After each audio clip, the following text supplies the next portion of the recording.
I'm the Chief Park Naturalist for Algonquin Provincial Park, and my role is to coordinate the educational programs in the park. So that includes everything from interpretive programs to publications to managing a wonderful visitor center and a logging museum and an art center.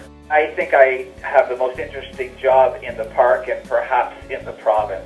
Well, you know, I think Algonquin plays this important role for paddlers. I think it's probably safe to say that for many people in Ontario, their first wilderness-type experience in paddling probably happened in Algonquin Park.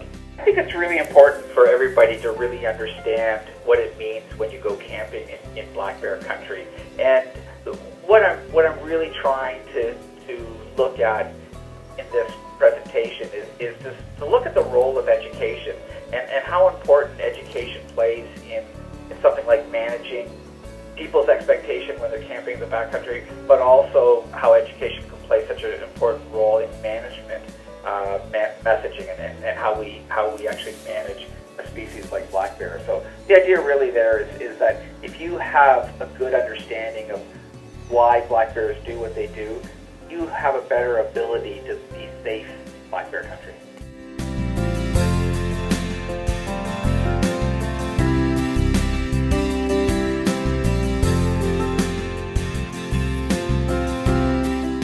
I'm an immigrant from Slovakia, and I found a passion in canoeing here, especially in wild, unknown places.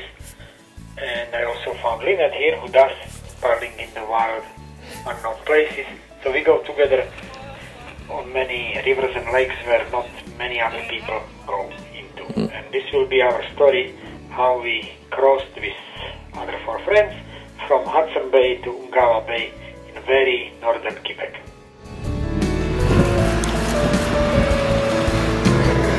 She inhaled the last of it.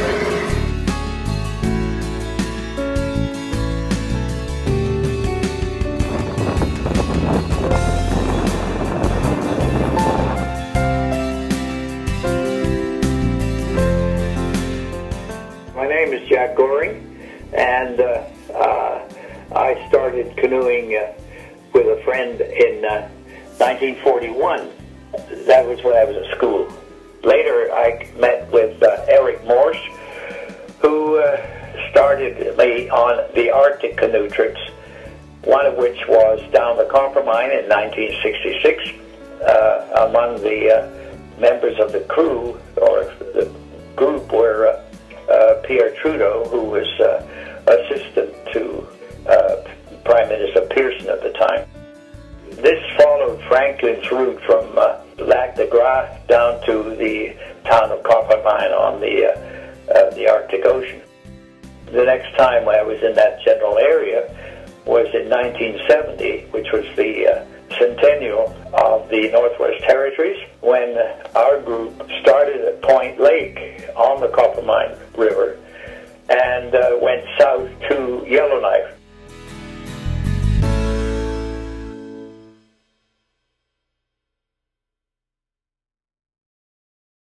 I was working as a camp counselor at just another camp, Gitchigumi. I used to teach kids to paddle canoes out in the water on those hot summer days. And over on the beach there was this girl counselor. Ooh, how I loved her, I could just count the ways. The way she looked in that hot, tight Speedo, man, it'd make the sun grow dim. But she just stayed there on her beach, watching the little kids swim. So one morning I walked up to her, and I looked her straight in the eye. Stood real close and I said, "Hello." Make a grown man cry, because that's not what I had intended to say. That's not what I meant to say at all. Because what I had in mind when something like this, kind of a northern counselor's mating call. You wanna paddle with me, baby? You wanna move with me, baby? You wanna groove with me, baby?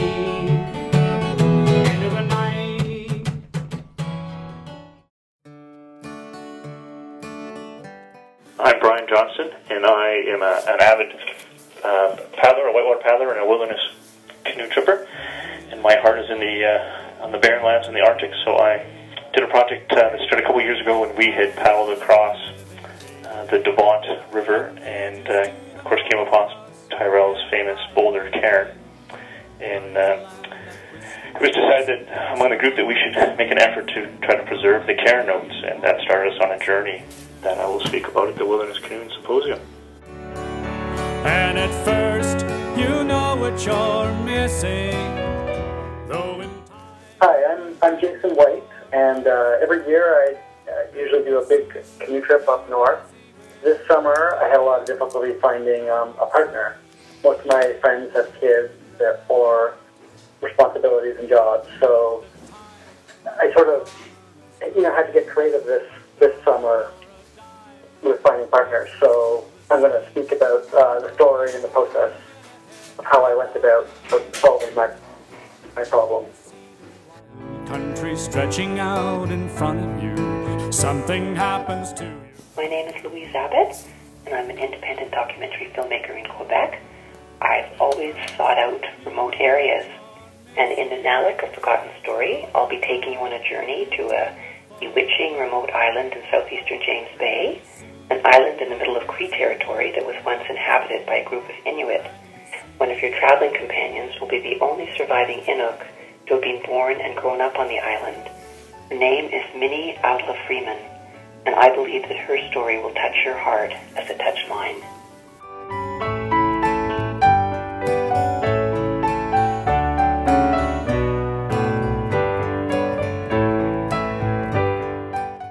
I am Emma Brandy. I am from Toronto, Ontario, and I grew up going to camp near Huntsville, Ontario. I started going there when I was young, and I just started to love canoeing and canoe tripping. I thought that was a summer identity because I started working at the summer camp, and then I would go to school in the school year, like regular people. And then I realized in university that I wanted it to be more than a summer identity. So what I'll be talking about in my presentation is the evolution of that identity from some summer identity to recognizing a lifestyle that I wanted for myself.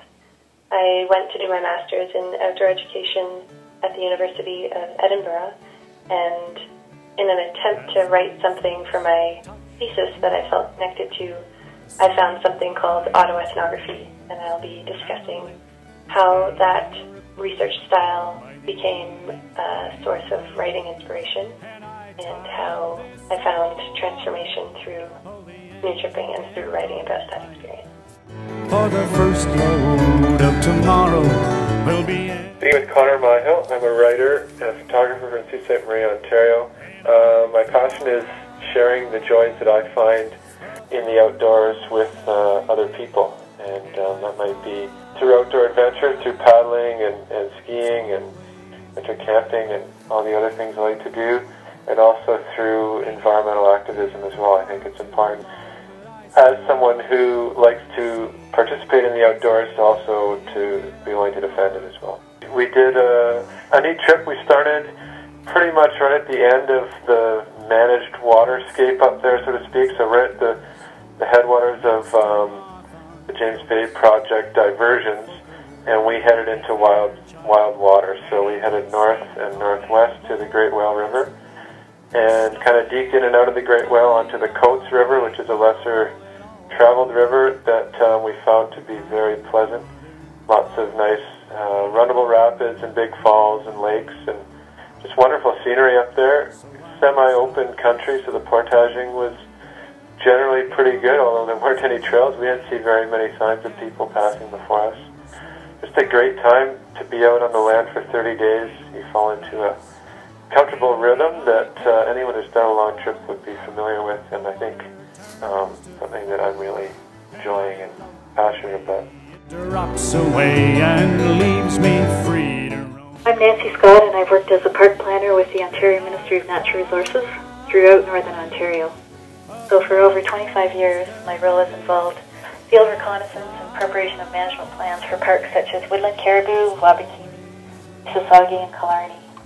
I have a deep interest in the outdoors that has led to a long-standing knowledge and fascination for Lake Nipigon. So, as an avid canoeist and kayaker, I'm committed to the conservation of the natural world, with a particular passion for wilderness preservation. You know the man I fly with. My name is Devin Ide. I'm a junior high school student from East Granby, Connecticut in the United States. I'm relatively new to canoe tripping. I go to Camp Keewaydin. My first year was 2 years ago, and I've been going back ever since. Well, I guess my name is Anna McLean. I'm 16 years old. I live just outside of Washington, D.C., and I'm also a junior in high school. I started canoe tripping when I was 11 or 12. This is my 6th summer at Camp Keewaydin. I guess it was my second to last summer, and Devin and I will be going to the Bay next summer, or the Hudson Bay next summer. I definitely see this becoming part of my life. It's something that I think you will always keep with you, even if you don't decide to pursue it in the future, but I know I will. I've had some of the most fun I've ever had in my entire life on these trips, and there's nothing like the experience of being out in the middle of basically nowhere and seeing the beauty of nature around you, and just being able to share it with some of your closest friends. And the North lives here in me. I've been up here for far too long, but I still like what I see, 'cause I live here in the North, and the North lives here.